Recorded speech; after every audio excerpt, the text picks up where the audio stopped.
¿Va? ¿Ya? Estamos listos. Estamos listos.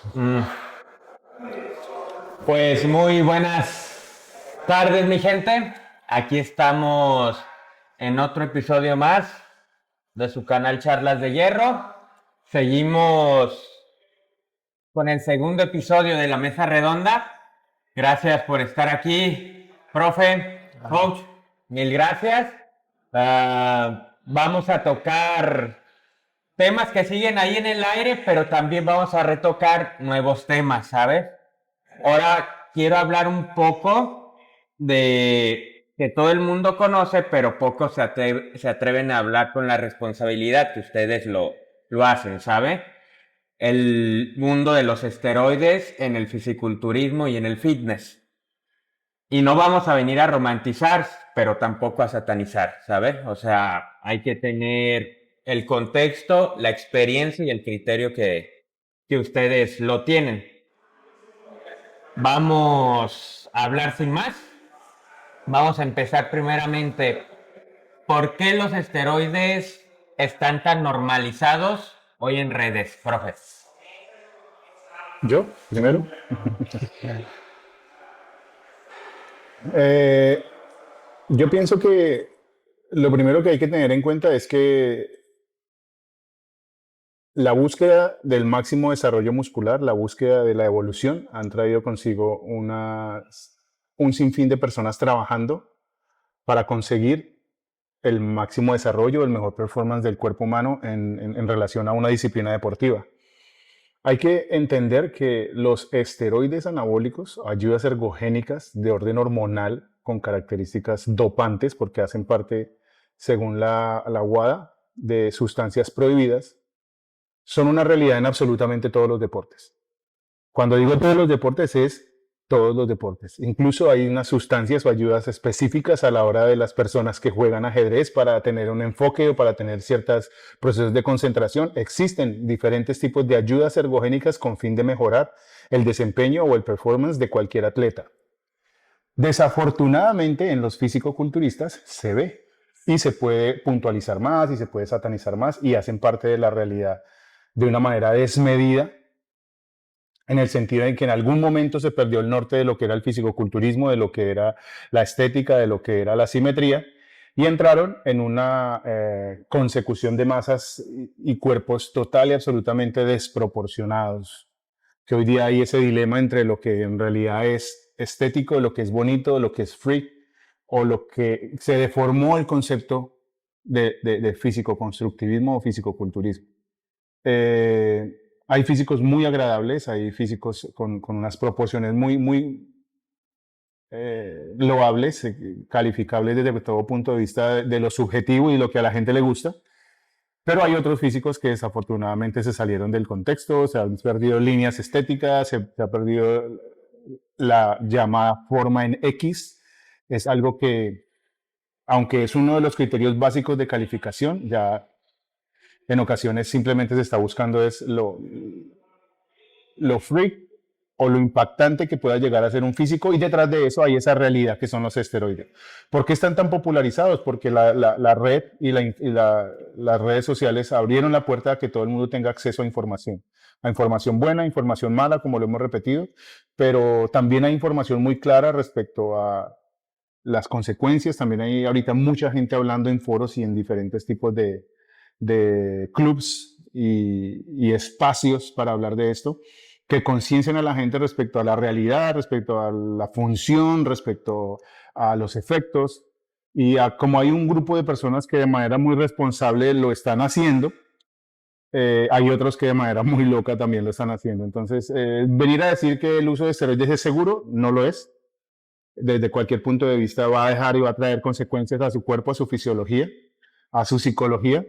Hay daños estructurales, hay daños transitorios modificables, sí.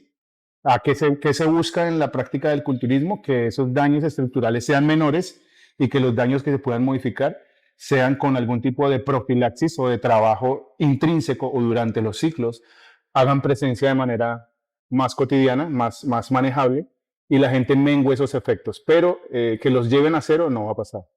No hay el que juega pierde y el que toma se emborracha. Y los esteroides van a tener a futuro, en cualquier físico, una respuesta, una cuota que pagar.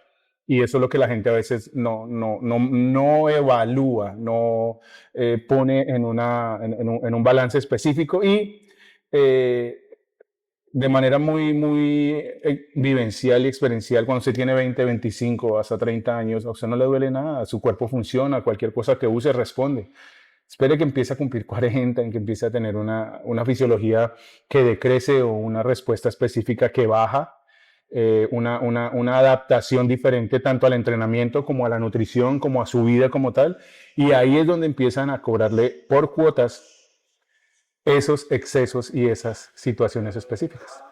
Pero, usted, Dígame. primero, no hay sustancias, como se dice, menos dañinas o más dañinas. Bueno, yo creo que tenemos que partir desde el punto de que todo medicamento que se usa tiene su efecto secundario. Todos. No hay un medicamento que no tenga efectos secundarios, pues. A lo mejor se pueden conseguir fármacos que no dañen tanto, pero sí causan algún daño. Eso también va también en la dosis, en el tiempo de uso, eso. Y es una realidad que los esteroides son parte del deporte. Lo que tenemos que hacer es que crear un poquito de conciencia de que la gente sepa realmente qué es lo que está usando, cuáles son las consecuencias, qué efectos se pueden minimizar con otros fármacos. Eso. Y hay una edad o sea, que se empiece con el que puedes, a esta tal edad es recomendable el uso. Yo creo que O sea, sí, En realidad sí existe parámetros fisiológicos sobre los cuales se fundamenta el uso. Cuando usted está hacia los 20, 25 años, todavía tiene muchas funciones hormonales activas, que acelera su cierre cuando empieza a utilizar esteroides. Esa es una realidad. Pero ahorita, es decir, es que desde ningún punto de vista es recomendable el uso de esteroides. Exacto. Eso es una decisión personal, pero no existe, no, es que empieza a esta edad porque es más fácil o es menos dañino. No. O sea, los esteroides los empieza a usar la gente con un fin específico. Debería ser el norte, que quiere competir, quiere llegar a un nivel específico, a nivel profesional, como sea. Entra en el mundo de los esteroides por decisión personal, después de hacer un balance. Pero desafortunadamente ahora, incluso las personas que no compiten son las que más utilizan de manera desordenada los esteroides. Sí. Eso es un punto que yo quería tocar también, que la mayor cantidad de usuarios de fármacos están fuera del circuito del deporte como tal. Okay. O sea, y eso también es un punto que muy poca gente lo habla. Sí. La gente habla del deporte como tal, pero la cantidad de gente que usa fármacos que no compite es increíble. Yo creo que no. Ahora, con respecto a lo que usted decía, que hay sustancias que causen menos, o sea, menos dañinas, en realidad lo que dijo él, usted, desde una aspirina, una acetaminofén en adelante, tienen efectos secundarios a nivel de respuesta hepática, a nivel de muchos factores fisiológicos que se afectan con la utilización de cualquier sustancia. Pero volvemos al punto, ¿cuál es el norte o el objetivo de usted entrar en ese mundo? Existen un sinfín de cosas ahora que han tratado de menguar. Entonces, existen los SARMs, existen los péptidos, existen un sinfín de cosas que al día de hoy hay muchos de ellos que no tienen la suficiente evidencia científica, pero en el actuar, en el utilizar, han respondido. Lo que pasa es que para que un producto o un medicamento tenga un soporte de esa categoría necesita muchos años de investigación. Entonces hay muchos productos que se han vendido como panaceas y como respuestas, pero en realidad no sabemos cómo van a funcionar en 3, 4, 10 años. Entonces, en realidad, el hecho de que uno llegue a decirse a sí mismo, esto es menos dañino que esto, eso es una falacia, es algo superfluo, es algo que no tiene un contrapeso científico.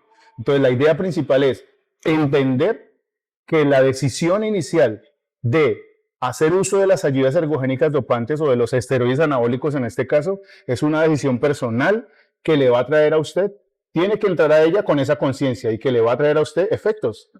Puede que a gente, como Manuel en aquel día nos contó, que él había llegado a hacer un sinfín de locuras y que a él no le pasó nada y que está bien, gracias a Dios. Pero hay gente que no está aquí, que ya nos abandonó por un sinfín de esas locuras. Exacto. Muchos de nosotros hemos vivido en el contexto deportivo. Yo tuve la posibilidad de competir, no muchas veces, pero entré al circuito profesional, conocí gente, tuve conversaciones con mucha gente, Dennis James, Big Ramy, todos ellos hablaban de lo mismo y nunca en ese contexto escuché tantas locuras como he escuchado hoy día. De hecho, hablábamos hace unos minutos. En mi caso, cuando entré al circuito profesional, nunca pasé de 1 gramo de testosterona a la semana. He escuchado podcasts donde hay gente hablando de 4 o 5 gramos. Yo nunca pasé de eso. No fui allá, no porque no quisiera, sino porque el círculo en el que me desenvolvía, que fue mi preparador y todo eso, fue muy prudente, gracias a Dios. Como puede existir mucha otra gente que haya ido a otro o menos y hayan tenido cambios. Hemos visto hoy día, después de analizar muchos ejemplos, muchos atletas, que hay gente y empezó como un boom, una popularización de dosis bajas. Sí. Hay gente y preparadores que empezaron a trabajar con unas dosis un poco más bajas, con unos perfiles de drogas un poco más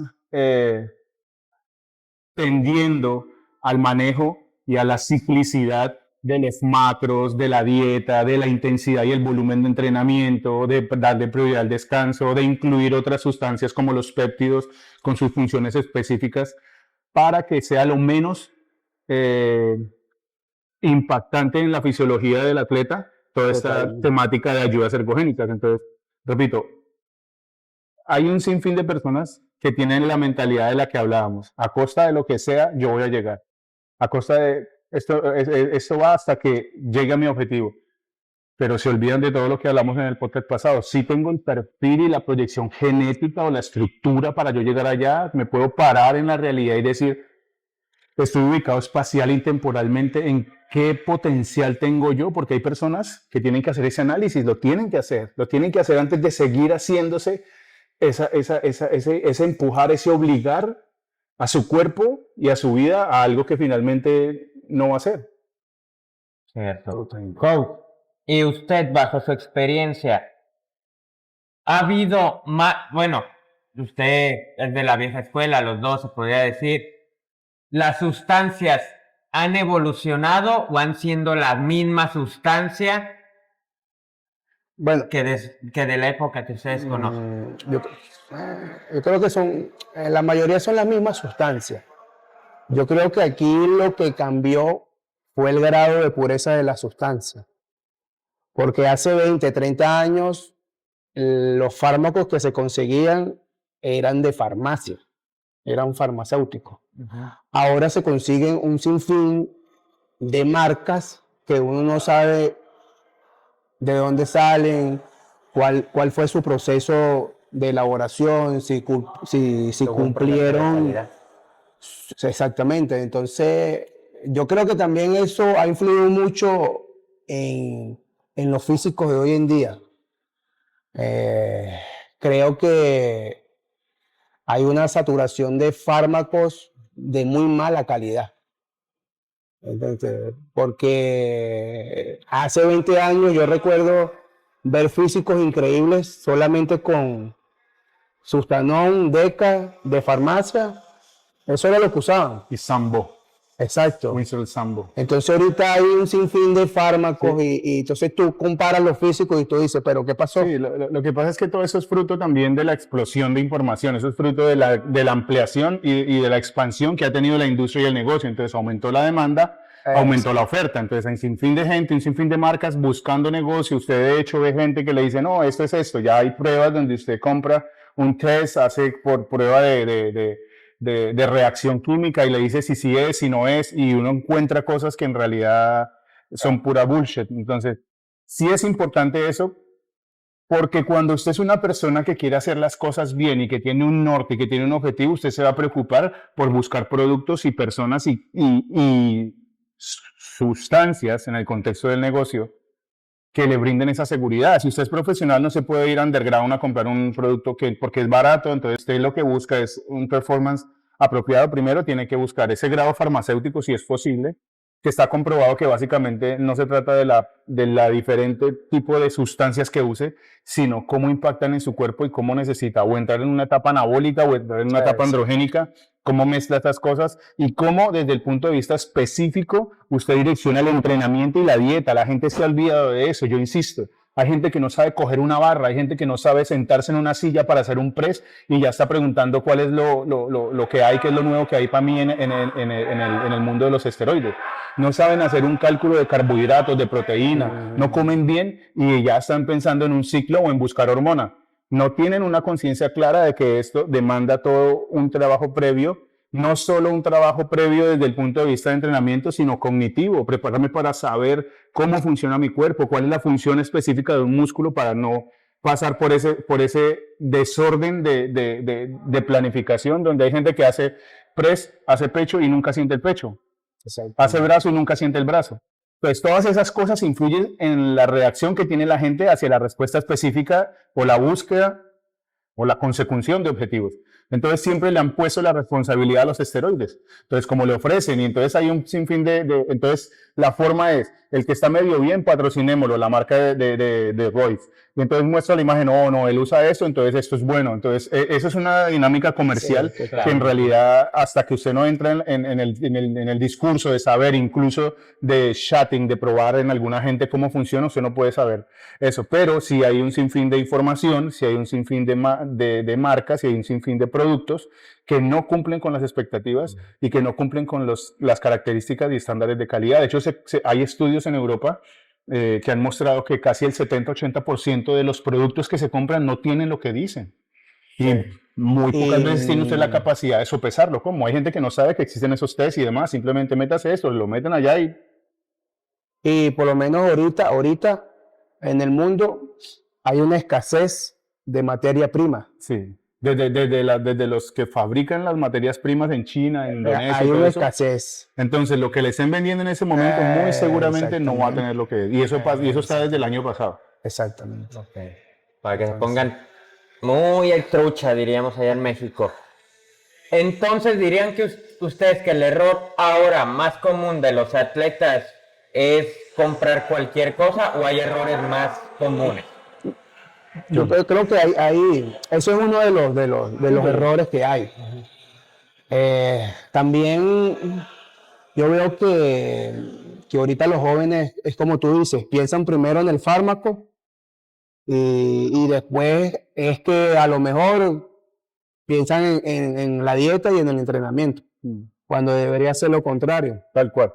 Otra cosa que yo veo es las redes, el marketing, la popularización de la información ha generado muchos espacios. Entonces resulta que y hay unos memes y una serie de enfrentamientos entre la vieja escuela y la nueva escuela. Entonces sale la persona con que si no tienes el ángulo de 90 grados en la ejecución y no coges un goniómetro y calificas el ángulo de 90 grados y los cálculos astromósicos y la biomecánica, todo eso es importante. Es muy importante actuar y entrenar de una manera higiénica desde el punto de vista postural, conocer principios básicos de biomecánica, básicos, no podemos volvernos eruditos de supermercado y andar con una regla 1 metro y una cámara de angulación todo el tiempo, pero sí podemos aprender lo básico, lo que les acabo de decir. ¿Cómo es el pectoral? Es un músculo aductor, aduce, esa es la respuesta específica de la placa pectoral, en los diferentes ángulos va a responder diferentes fibras, pero sé que aduce. Entonces, cuando sé que aduce, voy a simular la aducción en los movimientos que hago para el pecho. Pare ahí. Pero ya además, gente que por estar preocupándose por esa parte, olvidaron la intensidad, olvidaron entrenar duro y empezaron con el bombeo y la huevonada y la vaina de jugar, que es lo que muestran que sale un tipo con los 90 con 4 discos haciendo espalda y sale otro midiendo el pie, la gravedad, o sea, es una sátira, pero es verdad. La gente ha olvidado la intensidad. Tenemos escuelas, el heavy duty, que empezó a promocionar Menser y que lo perfeccionó y hasta lo llevó a un nivel hasta poco manejable como fue Ronnie, que mostró también los excesos. Pero entonces uno tiene que tener una conciencia básica de los parámetros y principios del entrenamiento, la intensidad, la progresividad, ¿sí? La multilateralidad, que son principios que sustentan la necesidad de entrenar de manera ordenada, de entrenar de manera intensa. Entonces la gente no quiere entrenar intenso, la gente quiere ponerle, le repito, la responsabilidad y ponerle el resultado y darle el galardón al chuzo y a veces hasta la suplementación. También. Olvidándose también de que la comida real es importante, de que tiene que hacer sus comidas de la manera que es, de que tiene que buscar buenas fuentes de fibra, de que tiene que mantener hidratado, de que tiene que utilizar sustancias que regulen muchas funciones fisiológicas. Y ahí entra lo que tú dices del marketing, los que es suplementos, hasta los mismos fármacos, porque ya los fármacos tienen un marketing. Sí, claro. Entonces, y es lo que se muestra. Y eso no está mal, vuelvo y digo, hace parte de la industria, así como en muchos otros deportes. Yo recuerdo y conocí mucha gente que practicaba ciclismo y esa gente es fiel consumidora de muchas cosas de la industria. Lo que pasa es que usted es un ciclista y lo ve así delgado, pero métalo 200, 300 kilómetros y los... Porque la gente cuando mencionan esteroides, piensan en un culturista. lo que se imagina es músculos. No en resistencia, no en performance, no en respuesta específica en fin, pero vuelvo y digo, eso hace parte de la realidad de muchos deportes. Lo importante en este momento es concienciar a la gente de que hacen parte de esa realidad y de qué manera ya existe el problema. Yo entro de manera menos impactante, menos invasiva, menos lesiva a ese mundo, porque finalmente el deporte no va a parar, el culturismo no va a parar por eso, ¿sí? Antes, de hecho, hay mucha gente trabajando alrededor de eso. Y hay una realidad de que el deporte de alto rendimiento, para llegar a esos niveles, para que cada año se rompan récords, eso no es fruto de la guapanela y del té verde, no, eso no es fruto de eso, es fruto de investigación. Neil Armstrong, él dijo, es muy difícil que una persona normal llegue a ganar este tipo de eventos de manera limpia. Él lo dijo cuando salió su escándalo del tema del dopaje. Y detrás de esto hay una industria. No hay una industria del de la esquina o el del gimnasio que vende huevonadas. No, hay una industria de gente trabajando. De hecho, hay un sinfín de movimientos en este momento, tipos millonarios, buscando la respuesta específica del cuerpo a la vejez, a frenarlo, a envejecer lo menos posible, a qué terapias, qué péptidos, qué sustancias, qué células, que todo eso gira en torno a eso y han gastado miles de dólares. Hay muchos protocolos del proceso de preparación de un culturista que han entrado allí. El TRT ahora no se ve como un problema, ahora incluso lo quieren poner como parte del sistema de salud, porque las personas después de los 25 o 30 años vienen en un declive hormonal naturalmente. Ahora dígame si los estimulan mediante la utilización constante de sustancias específicas. Es parte de la vida. Entonces, una persona que usa testosterona no es una persona que solo busca músculo, es una persona que busca energía, es una persona que busca euforia específica, es una persona que busca fuerza, estabilización de hormonas, de genio, de ánimo, de muchas cosas. No solo son los músculos. Fisiológicamente, la testosterona tiene muchas funciones, tanto en hombres como en mujeres. Y desafortunadamente se malversó. La gente dice en testosterona, ay no, músculo, en fin. Entonces es importante empezar a generar esos espacios donde la gente conoce un poco más de la realidad y saben de lo que hay detrás de una decisión como esas, y en el caso de que tomen la decisión de hacer parte de esa industria, sepan, tengan conciencia y tomen las medidas necesarias para que sea lo menos dañino para ellos. Perfecto. Ahora le hago una pregunta interesante. Cuando sucede algo por el uso de química irresponsable, ¿quién es más responsable? ¿El atleta o el coach? Yo creo que los dos son responsables, porque el preparador es responsable porque fue el que mandó el protocolo, y el atleta también porque tuvo que pensar en qué es lo que me estoy poniendo, buscar información, lo que hablamos la otra vez, que tienes que tener un criterio propio de las cosas, no hacer las cosas que te manden por hacerlas, pues. Para mí creo que los dos. ¿Y tú? Yo en realidad pienso que obviamente los dos tienen que ver, pero la decisión final de lo que pasa con su cuerpo es suya. Exactamente. La decisión final de lo que usted mete en su cuerpo es suya. Pero entonces, ¿a dónde Entonces, vamos con lo vamos de- al punto de que usted tiene que tener la capacidad intelectual, la capacidad psicológica y técnica de saber con quién está trabajando. Cuando usted sabe del tema, porque se enteró, porque se metió en el cuento, que lo que pasa es que hoy día llega todo el mundo, yo quiero competir, métame lo que sea así, pero no saben ni siquiera explicar un ejercicio.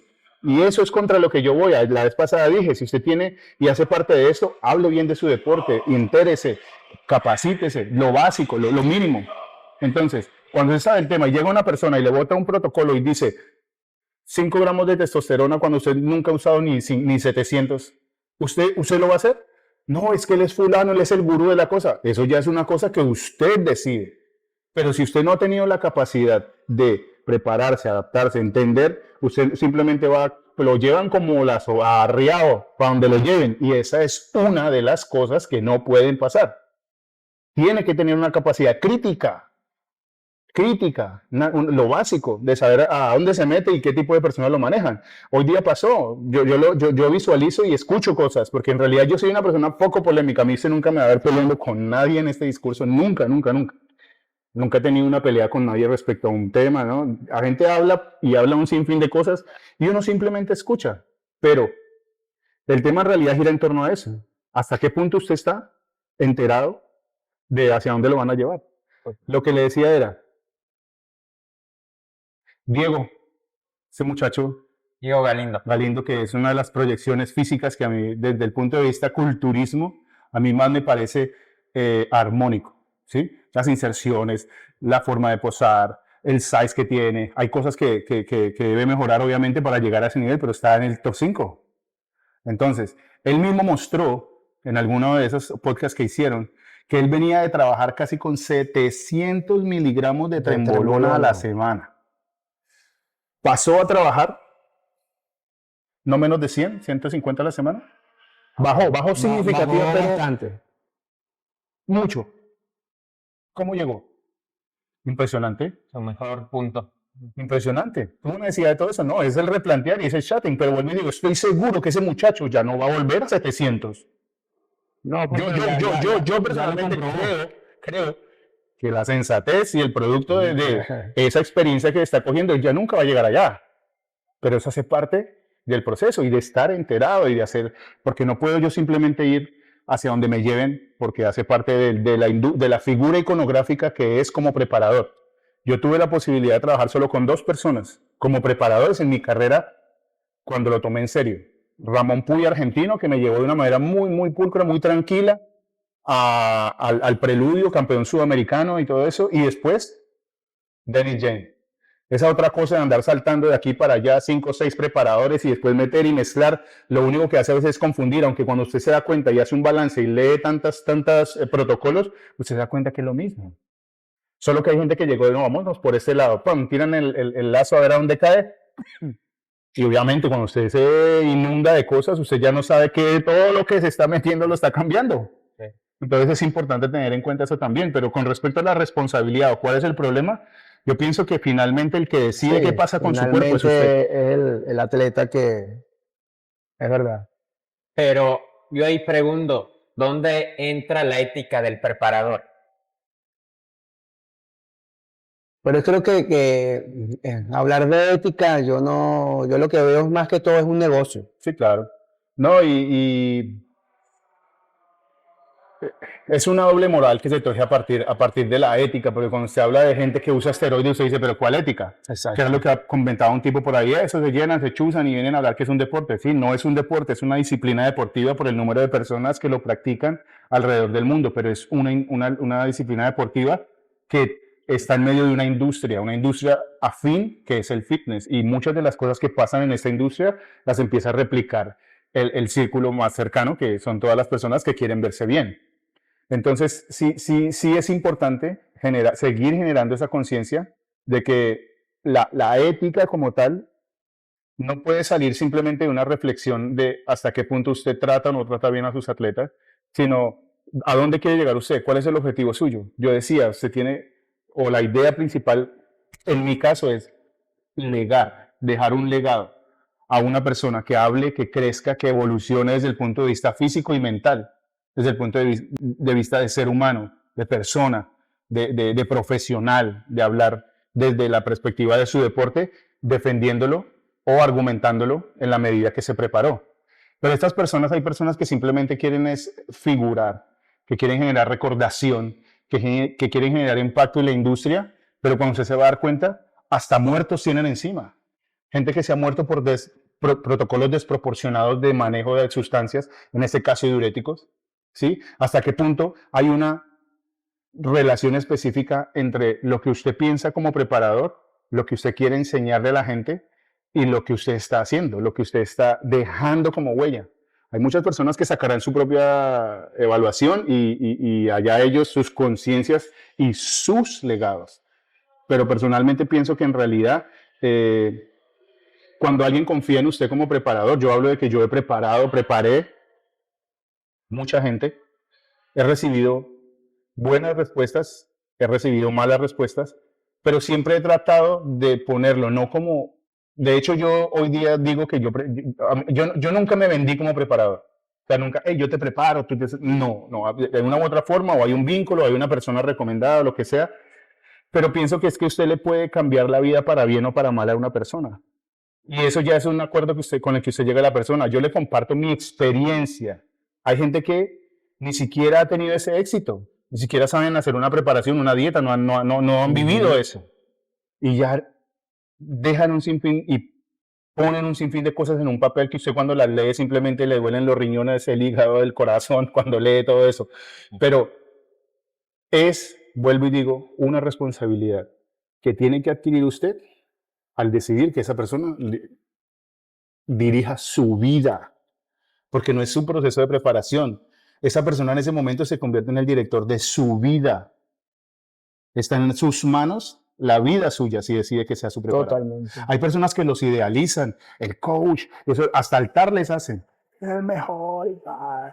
¿Hasta qué punto tenemos la capacidad de tener una conversación con el preparador? Hey, profe, mira, la verdad es que pienso que este producto tiene una carga androgénica muy alta, podemos hacer... No. Hay gente que usted le manda el plan y lo único que leen ni siquiera es qué planificación de macros me hizo. No, desa el ciclo. Es lo primero que hace.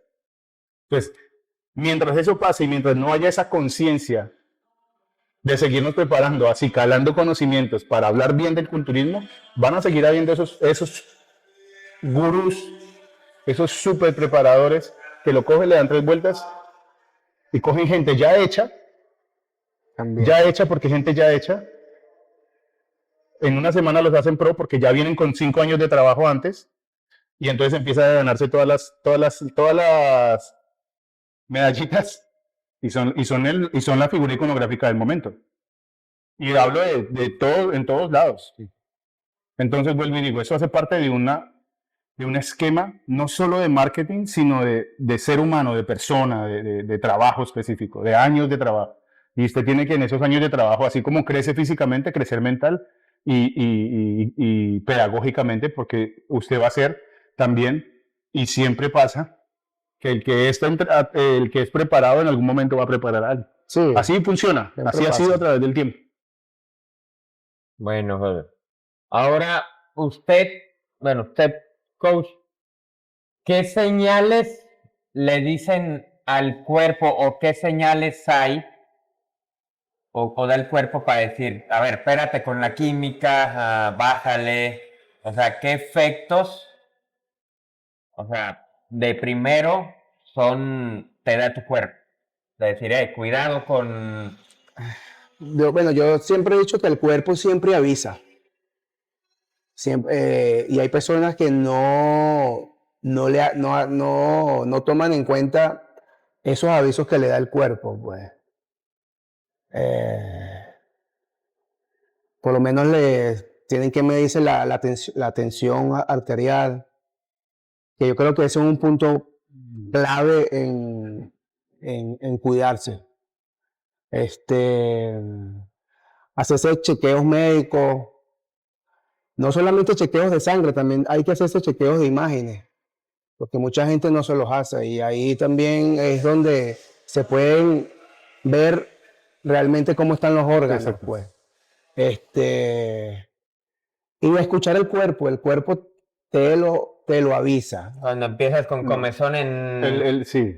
O sea, El tema en realidad es que hay muchos de esos procesos que son muy silenciosos. Exacto. Ok. De esos procesos degenerativos que son muy silenciosos y que incluso pueden pasar por encima de las analíticas de sangre, lo que él decía.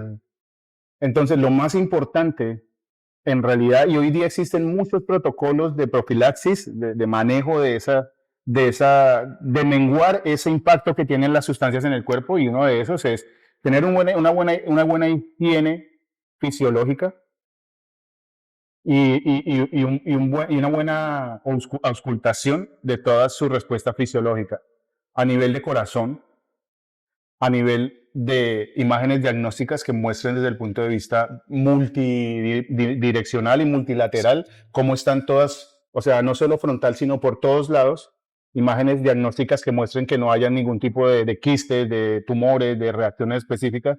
Pero lo más importante es no llevar el cuerpo al límite en esa cantidad de sustancias y productos que consume.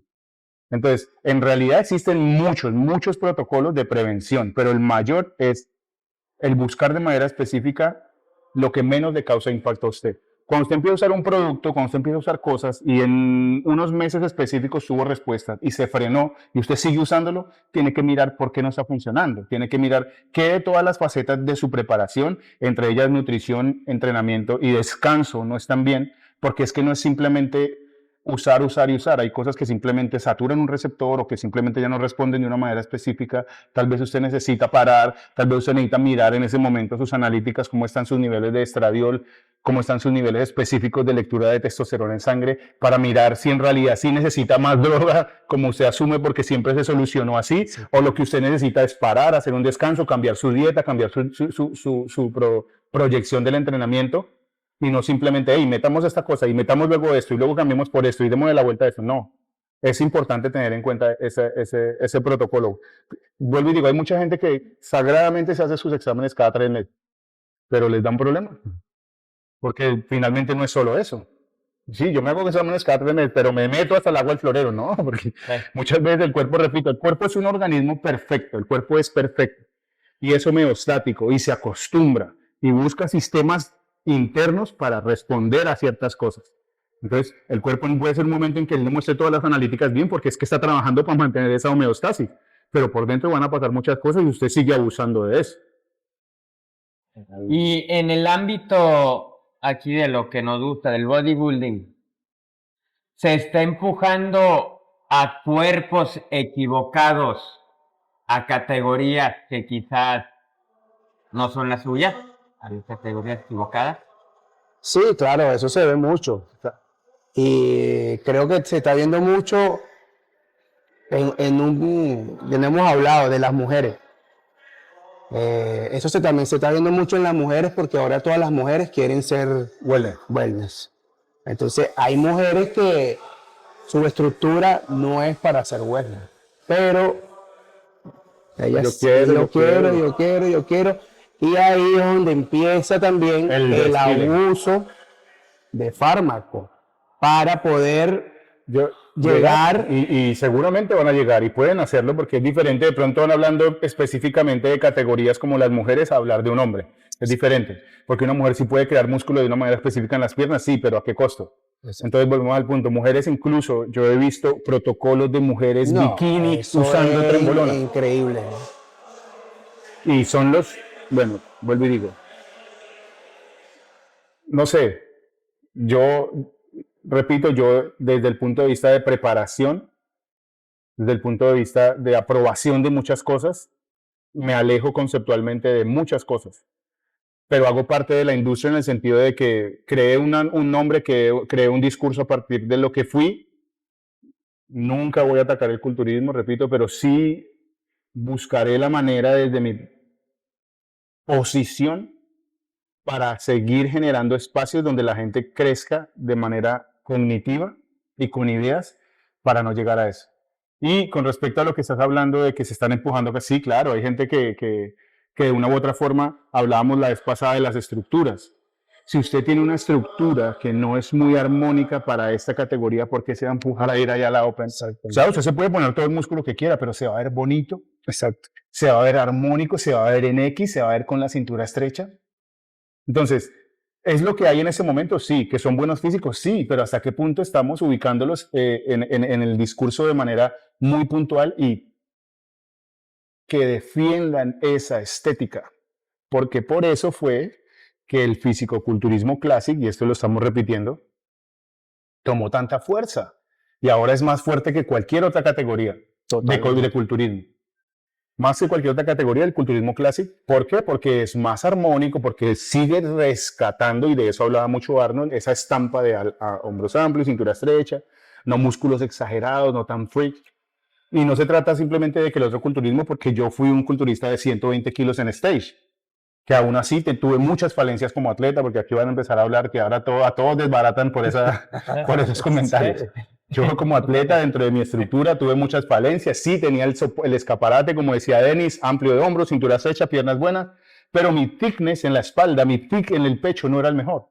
Tuve que trabajar ciertas cosas, llegué en unas condiciones específicas, mejoré mucho, no llegué a donde quería, tampoco tenía un norte claro, pasaron muchas cosas en mi carrera. Afortunadamente estoy vivo, estoy bien, y tengo la posibilidad de delegar y de hablar de la gente desde el punto de vista real. Totalmente. Yo lo viví, yo estuve ahí. Y puedo decirles que hay muchas formas de hacer las cosas que no pongan en riesgo su cuerpo y su salud. Totalmente. Total. ¿Y qué consejo, o más que nada, o sea, qué cosas, primero esto quiero tocar, qué cosas nadie les dijo cuando ustedes empezaron en esto?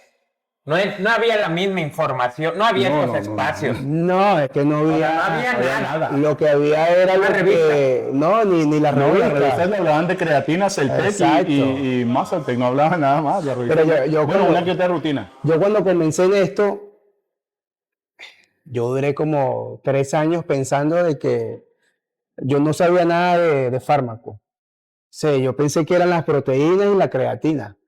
Sí, ya claro, ya al transcurso del tiempo, en el gimnasio uno ve, habla, el instructor del gimnasio, el que estaba más fuerte. Que andaba fuerte pero tapado. Exacto, entonces como que yo decía, pero a esta gente como que se está metiendo otra cosa porque... Esto no es así nomás. Exactamente, entonces sí es como que yo me doy cuenta de que hay otra cosa. Y en esa época no había la información era muy, muy poca. Yo creo que la mayoría de las personas que se iniciaron o nos iniciamos en los fármacos fue por el instructor o el que estaba o el que competía en el gimnasio. Sí. Y todo se fue, y creo que toda esa información se fue pasando de boca en boca. Hasta el punto de que, bueno, ya llegó el tiempo de que la información se regó y... Lo que pasa fue así. El hilo argumental de la pregunta, ¿cuál es? O sea, más que nada las diferencias, sino ¿qué es lo que ustedes, o sea, les dejan a la gente, o qué deben apreciar a la gente de lo que ustedes no tuvieron en su época? Bueno, no, o sea, ya todo cambió. O sea, Sí, cambió mucho. O sea, ya ahorita ni siquiera se puede paralelizar lo que hicimos, porque vuelvo y digo, él dice, empezamos de ceros. Es más, no existe ningún protocolo de ayudas ergogénicas aprobado por la salud. Esto es shunting, esto es de suba sus andrógenos, aumente su tasa anabólica con sustancias específicas que generen eso, pero no existe. Use tantos miligramos para... No, eso no existe, eso se ha generado a través del tiempo. Como la medicina. Eso se ha generado a través de eso. La medicina y la medicina. Usted está enfermo o usted tiene una situación y a usted le mandan una receta con unas especificidades. Exactamente. El esteroide se creó con unas funciones específicas.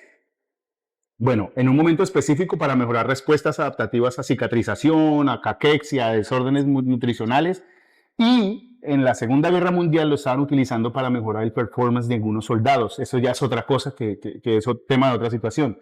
Pero los protocolos de utilización no han sido oficializados. No dicen, es que usted tiene que usar tanto. No, lo que hay, lo que existe es que tiene que vigilar que sus niveles de testosterona de tal edad a tal edad estén en ese rango. Eso es lo único que existe. Pero que a usted le digan, es que tiene que usar esto, con esto, y esas pastillas, no existe. Entonces lo que hay que hacer es enterarse lo más lo que más puedan de su fisiología, cómo reacciona su cuerpo ante una aplicación de este producto. ¿Por qué hoy día los esteroides orales bajaron tanto? Porque se dieron cuenta que la utilización de orales es lo peor que puede existir para la respuesta hepática. Entonces, muy pocas personas hoy en día utilizan esteroides de características orales. Cuando antes Cuando se antes eso era, usaban- ese Dianabol, eso era en la época de Arnold, eso parecían como pollos comiendo maíz. Eso era, me acuerdo que había unas pastillas que llamaban Anabolex, que era de 5 miligramos, y eso se conseguía en República Dominicana. Ese fue mi primer, Y eso era, mi eso primer se- fármaco no, que yo tomé en mi y vida usted fue se el tomaba Anabolex. eso y eso a la semana, claro, usted reteniendo líquido con presión arterial alta, usted no sabe, usted solo se ponía la camiseta y le quedaba así, pero vuelvo y digo, porque no se conocía ni se sabía qué era lo que estaba pasando en su cuerpo. Entonces es importante tener en cuenta eso. Aprovechen, ¿qué consejo? Aprovechen que hay mucha información, aprovechen que ustedes pueden tener un curso específico de endocrinología online y saber muchas cosas antes de. No obstante, eso no los va a hacer ni gurús, ni entrenadores, ni preparadores, pero sí le va a dar las bases para no tragar entero y que no venga alguien a decirle, métase 5 gramos de testosterona y tómese este tarro de pastillas que se va a poner como el de la revista. Eso no va a pasar. Entonces, hoy día sí hay mucha ventaja de parte de las personas para no caer en esos errores. Hoy hay mucha información. Que la usen o no la usen bien va a depender del criterio y las ganas que tenga usted de no embarrarla. Porque si su mentalidad es, yo llego como sea, pues eso ya es un asunto específico y Ya. personal. Eso sí, totalmente. Y hablando sobre la química, cada cuerpo, como ya lo dijeron, pues es distinto. Cada quien va a llevar un protocolo, o sea, cada quien va a llevar las dosis, pero eso, ¿qué te lo va a dar? El conocerse uno mismo, el tener que probar, el arriesgarse a eso, Sí. solo es así, no hay más. Sí, o sea, ya hay bases específicas de trabajo, yo te acabo de decir, hay unos conceptos básicos fisiológicos, se sabe cómo funciona una testosterona rápida, cómo funciona una testosterona lenta, qué respuesta específica o de aromatización puede tener un producto. Hay ocasiones en que la persona, un error que se comete es utilizar antiestrogénicos todo el tiempo, eso es un problema porque la gente en ocasiones puede bajar mucho los estradioles y el estradiol, los estrógenos son pieza clave en procesos de consolidación de otras hormonas y de la libido y de regular otros procesos hormonales. Entonces, hay muchas cosas que ya existen, hay unos parámetros de trabajo. Como usted ya tiene la capacidad de saber cómo funcionan esas cosas, muy seguramente ese chatting o ese probar error en usted lo va a hacer de una manera menos impactante. Exactamente. O se puede apalancar de preparadores que de manera muy responsable puedan ayudarle a manejar eso, pero como usted ya tiene bases, usted no va a tragar entero ni se va a meter los 10 centímetros de la jeringa. Entonces es importante tener en cuenta eso. Ok, entonces, si el fisiculturismo se exige tanto físicamente como mentalmente, ¿por qué seguimos actuando como si solo fuera inyectarse y entrenar? O sea, ¿por qué? Porque ¿Cómo fue la pregunta? O sea, ¿por qué seguimos actuando si el culturismo engloba mucho físico y mentalmente? ¿Por qué solo seguimos comportándonos como si fuéramos vamos a inyectarnos y vamos a entrenar? Porque yo creo que es el tema más controversial que hay. En mi opinión es eso. Y es donde la gente que no sabe de este deporte, lo primero que te habla es de los esteroides. O sea, y no hay como una cultura de que bueno, que sí existen los esteroides, pero detrás de eso hay un sacrificio, hay un trabajo audio, está la alimentación, está el entrenamiento. Entonces, creo que lo que se le ha dado es más visibilidad es a los fármacos. sí, no, y vuelvo y digo, porque no están haciendo la tarea de prepararse. Exactamente. Porque vuelvo y digo, así como usted cuando es futbolista, tiene que tener una preparación técnica, tiene que saber coger un balón, tiene que tener dominio, tiene que tener un proceso para ser culturista también. Y como usted trabaja con su cuerpo, con su físico, es físico constructivismo, construye un físico, usted debe saber lo básico. Y eso básico tiene que también entrar en la zona de que cuando se trabaja con su cuerpo, también entran a colación una serie de factores mentales y psicológicos, y no solo en el culturismo, en cualquier deporte. Y muchas personas no lo están teniendo en cuenta. La cantidad de personas que llegan al culturismo con desórdenes alimenticios o que salen de él es gigantesca, porque la gente no se está preocupando por de qué manera manejo mi dieta para no volverme restrictivo, o están haciéndolo todo lo contrario, que es flexibilizándolo y metiendo todo like en la dieta, que eso tampoco tiene que ver con el alto rendimiento. Entonces hay un sinfín de información que usted no está tamizando. ¿Qué es lo que pasa y por qué está pasando? Porque no le están prestando atención a todos esos aspectos. Hay que ser holístico, hay que ser integral, hay que tener en cuenta todos esos aspectos, hay que buscar la manera de entrar de manera más preparada a hacerse fisicoculturista.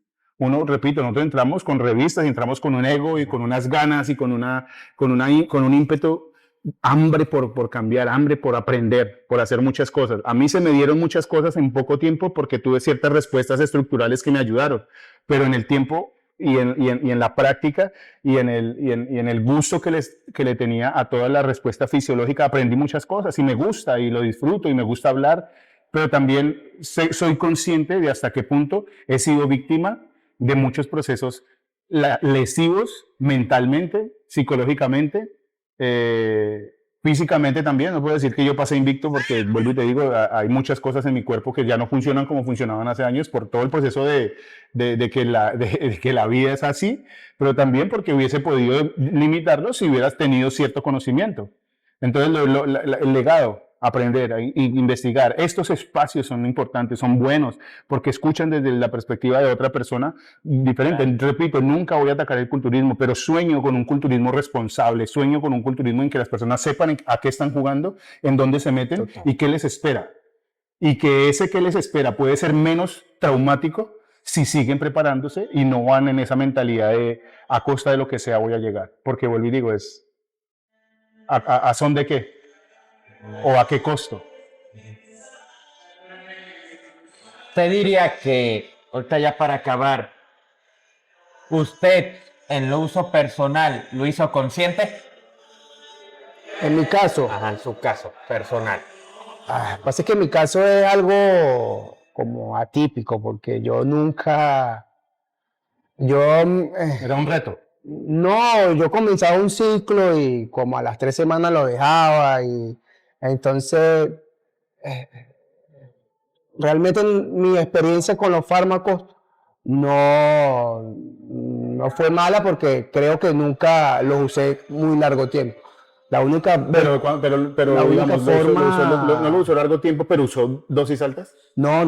Bueno, yo lo máximo que usé de testosterona fue de 500 y lo usé por 2 semanas. Imagínate. Ya después me fastidiaba la puya, eso a mí no me gustaba.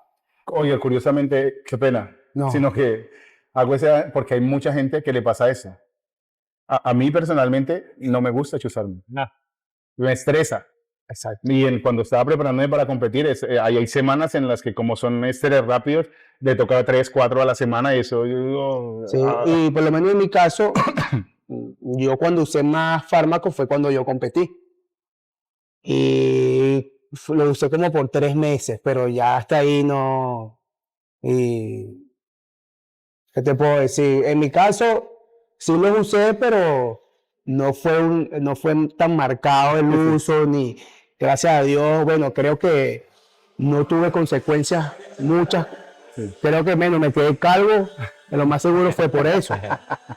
Pero fíjate que lo que usé fue poco y mira, sí. y el vello, yo era lampiño. Alopecia. Y esto es lo que usé. Sí. En tu caso ya es totalmente diferente. Sí, no, a mí el pelo no. Sí, yo creo, hay un punto que yo quería tocar aquí que no lo tocamos. Diga. Que es la farmacología en las mujeres. Ya, claro. Eso es un tema que a mí primero me apasiona mucho. Y hay que tocarlo. Porque, bueno, por mi esposa, yo siempre me he dado la tarea de investigar, he hecho cursos, he gastado dinero en la capacitación para poder llevarle una carrera a mi Sana. esposa, Lo más- entre lo más- comillas, Ajá. Lo menos impactante. lo menos impactante y Claro. entonces, porque creo que ahorita se están cometiendo unas locuras con las mujeres, Sí. pero es increíble. Sí, sí, sí, sí. Entonces yo creo que eso es un tema que Podemos lo tocarlo. podemos abordar en otro espacio Sí, sí. y se puede Y de invitar hecho, a invitar alguien, a una mujer. una Claro, mujer, de una. porque tener esa experiencia De una. es fundamental, porque yo creo que ese tema es Sí, vamos, delicado. voy a es ponerlo yo en historias. Quien quiera venir aquí a conversar con nosotros siendo mujer, Siendo mujer. aquí hay varias en Miami. Sí, sí, O sea, sí. es bienvenida. Vale, sí, sin problema. Y pues sin más, profe, sin más, coach, o sea, algo más que si quisieran tocar, un punto, un mensaje que quieran Bueno, dejar. yo creo que el mensaje aquí es que no se dejen llevar por todo lo que le digan. Hay mucho material para que se informen. Y siempre tener un criterio propio de las cosas. No se dejen llevar por todo lo que le digan. Y hay que tener un respeto a los fármacos. Porque hay mucha gente y un respeto y algo de temor. Sí, Porque claro. mucha gente no, No, o sea, hay gente que no, eso no tiene miedo ni le temor tiene- ni nada. Entonces, porque en algún momento van a sufrir las consecuencias. Tal cual. No las puede sufrir comenzando o como las puede sufrir Ajá. al finalizar. Entonces, eso es mi mensaje más que todo. Ah, profe. Yo tendría muchas cosas por decir, pero cerrando esta charla, básicamente es importante, es muy, muy importante que nosotros tengamos claro el norte. ¿Para dónde va? ¿Cuál es su razón de iniciarse en el mundo de la farmacología? Porque si usted es una persona que simplemente quiere verse bien, empiece aprendiendo lo básico. Empiece aprendiendo a entrenar, empiece a mejorar la productividad de sus entrenamientos, de sus respuestas físicas, de su manera de comer, de su manera de incluso tener una buena higiene postural. Y luego si piensa en eso, porque vuelvo y digo, lo estético, hoy día hay muchas cosas, clínicas, negocios, en fin, detrás de verse bien. ¿Hasta qué punto puede hacerlo sin dañarse, sin ponerse en riesgo? Eso es importante tenerlo en cuenta. Yo no estoy romantizando ni estoy diciendo que no usen, porque eso es difícil, eso hace parte de la realidad del fitness.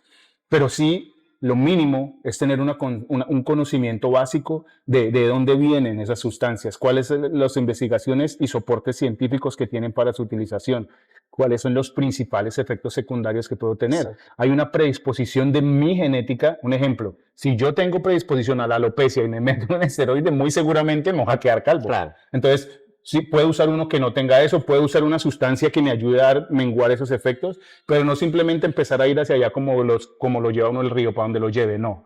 Hay muchas, muchas, muchas herramientas, hay mucha información y desde el punto de vista académico y de experiencia y conversacional hay muchos espacios como este donde vamos a estar tratando de compartir, porque esto es un compartir simplemente, un gusto por esto, que mucha gente lo va a ver como un ataque, mucha gente lo está viendo como la posibilidad de desmeritar o de tratar mal a ciertas personas, como vimos en algunos comentarios, y el que entra a este mundo tiene que estar preparado para todo, pero es simplemente una reflexión. Entonces, a seguir capacitándonos, a seguirnos conociendo, a saber cómo funciona nuestro cuerpo y a tratar de entrar en el mundo del fitness de la manera menos invasiva posible en contra de nosotros mismos.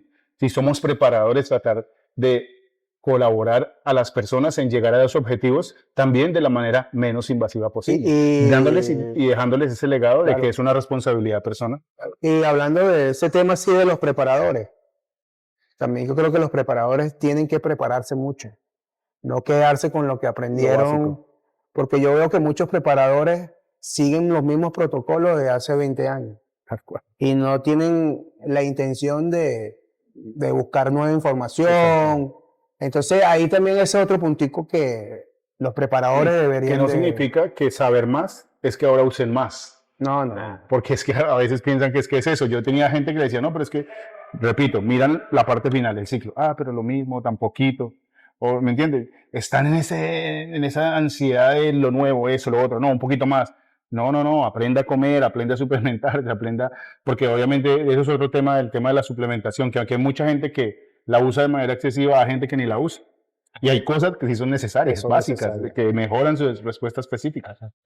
Pero sí, es cierto lo que dice, o sea, si se usa el tener un porqué. O sea, Exacto. yo en mi caso, o sea, yo ya no los utilizo, los dejé de usar, pero, o sea, porque no los ocupo, simplemente, o sea, no, yo soy una persona común y corriente, no voy a competir, no tengo genética para competir, sí los usé en su momento, pero me di cuenta de que, o sea, Sí, ¿cuál es la razón? ¿Para dónde voy con eso? Exacto, exacto, pero es que mucha gente entra ahí y ese espacio que a usted le duró, diga usted 6, 8 meses, no sé, un año, hay gente que dura pasa toda la vida en eso. Yo escuchando atletas conocidos que me dicen, no, yo llevo 5 años sin parar. y de uso recreativo. No. Verlo así. Sí, no, hay gente que compite y lo hace también. Pero vuelvo y digo, es que no se trata simplemente de jactarse de estar en un mundo, sino de los resultados de mi vida, a dónde me estoy exponiendo, cuáles. O sea, hay muchas cosas desde el orden mental que no lo entiendo. Dice, por estar en el mundo. Uno puede estar en el mundo sin necesidad de pues, ser un atleta, sin necesidad. No, disfrutar. A mí me encanta esto. O sea, Sí. hablo espacios como esto, me dedico a la grabación. O sea, hay mucho más. O sea, exacto, entreno con usted. O sea, no es simplemente el pertenecer a este ambiente haciendo ser atleta, ¿sabes? Sí, claro. No, y de hecho, muy seguramente va a entrar en un mundo en el cual habrá algún momento en que quiera cambiar su cuerpo o tenga la posibilidad de hacerlo, pero como ha tenido la posibilidad de hablar con tanta gente, de escuchar tantas cosas y de prepararse, muy seguramente la próxima vez que lo haga lo va a hacer de una manera más responsable, más tranquila o menos impactante. Totalmente. Sí, total. Pues bueno, mi gente, pues ya nos despedimos, se los agradezco otra vez. Profe, coach, mil gracias. Esperamos la próxima semana tenerlos aquí y hablar sobre otros temas. Seguro. Vale. Pues mi gente, muchas gracias. Nos vemos en próximos episodios de su canal Charlas de Hierro. Adiós.